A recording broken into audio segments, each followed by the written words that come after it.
उसी तीर्थराज प्रयाग में भरद्वाज ऋषि वास करते हैं, जिनका भगवान राम के चरणों में अनुराग नहीं बल्कि अति अनुराग।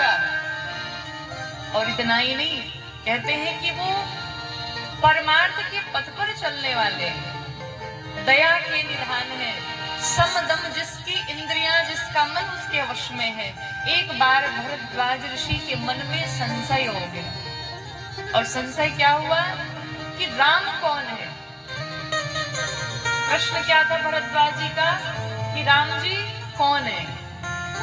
तो याज्ञवल्क्य ऋषि के पास पहुंचे और जब सब संत समाज अपने अपने स्थान को जाने लगे तो उस समय याज्ञवल्क्य जी के पांवों को भरद्वाज जी ने पकड़ लिया। कहा प्रभु सब जा रहे हैं लेकिन आप मत जाओ। क्यों? क्योंकि मेरे मन में एक संशय है, एक छोटा सा प्रश्न है और आप उस प्रश्न को, आप उस संशय का निवारण करिए। याज्ञवल्क्य जी ने पूछा आपका प्रश्न क्या है महाराज। तो भरद्वाज जी कहते हैं कि राम कवाना प्रभु पूछो तो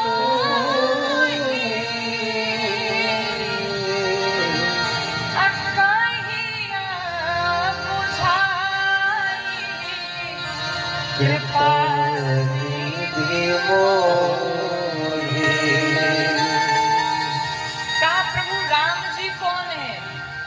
राम को मैं जानता हूँ जो दशरथ नंदन राम है, और एक राम वो है जिनका नाम संत महात्मा लेते रहते हैं, जो परमार्थ पथ पर चलने वाले हैं, जिनका नाम साक्षात भगवान भोलेनाथ लेते रहते। प्रभु ये दोनों राम एक ही है या अलग अलग है?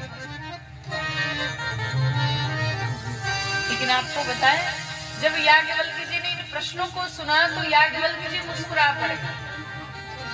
कहते हम जानते हैं आपको कोई संशय नहीं हुआ है। फिर याज्ञवल्क्य जी कहते हैं कि आप भगवान राम की गूढ़ लीलाओं को सुनना चाहते हैं, आपको कोई भ्रम नहीं है। अब जिसे भगवान के चरणों में अनुराग है, जो परमार्थ के पथ पर चलने वाला है, जिसका मन जिसकी इंद्रियां उसके वश में है, क्या उसे भी संशय हो सकता है? नहीं हो सकता। लेकिन भरद्वाज जी भगवान राम की गूढ़ लीलाओं को सुनना चाहते हैं कि चाहूं सुने राम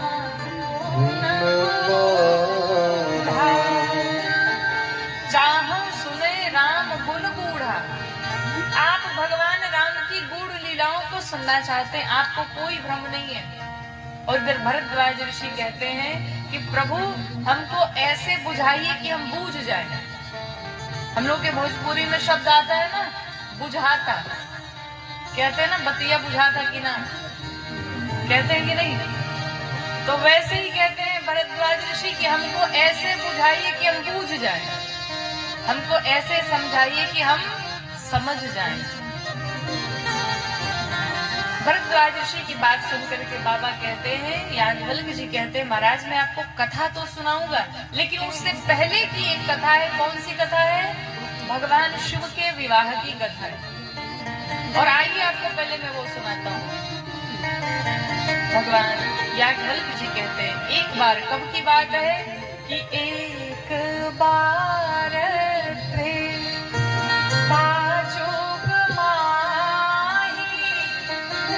और शंभु गए भजरी शिपाने,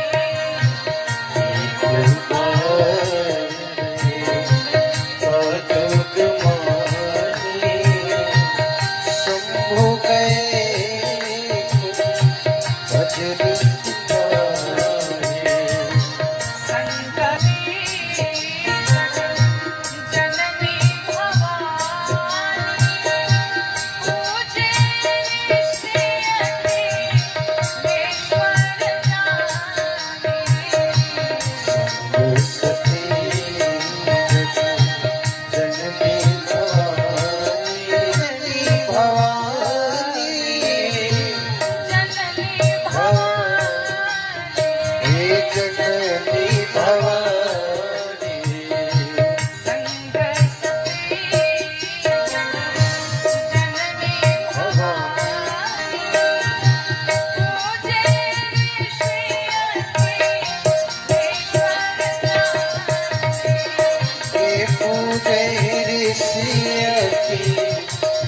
ईश्वर जाने पूजे ऋषि अति ईश्वर जाने।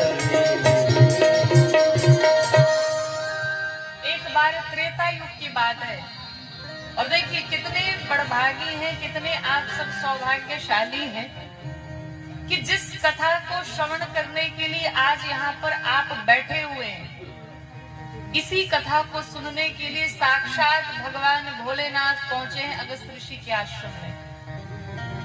और आपको बताएं, इस कथा में सभी नहीं आ सकते। अच्छा, आप कल्पना कर लीजिए, क्या इस क्षेत्र में इतने ही लोग रहते हैं कि और भी कोई रहता होगा? रहते हैं ना? आए क्यों नहीं? क्योंकि हमारे ठाकुर जी ने उनको बुलाया ही नहीं। अभी उनका इतना पूर्ण नहीं हुआ कि वो आके कथा में बैठ पाए। और ये हम नहीं कह रहे हैं, मानस जी में लिखा है कि आवत एही सरस, थोड़ी नहीं बड़ी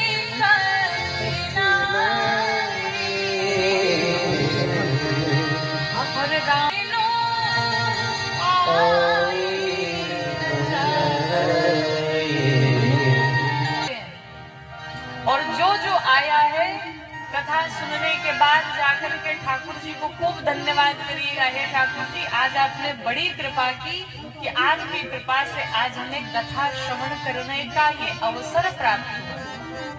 ये सबको नहीं मिल सकता। आपके जीवन में जब पुण्य जागृत होगा, भगवान की बड़ी कृपा होगी, तब जाकर के आप कहीं सत्संग में बैठ पाएंगे। और ये जरूरी नहीं कि कथा स्थल पे पहुंच जाए तो कथा ही सुन लें। कथा स्थल पे पहुंचने के बाद भी बहुत सारे लोग पांडाल से बाहर ही घूम रहे होंगे, बैठ नहीं पा रहे हैं। क्यों? क्योंकि उनको बैठाया नहीं गया है। ठाकुर जी ने बैठा नहीं सकते। और जो जो आकर के बैठ गया है, ये ठाकुर जी की कृपा नहीं, अतिशय कृपा है। तो एक बार अपने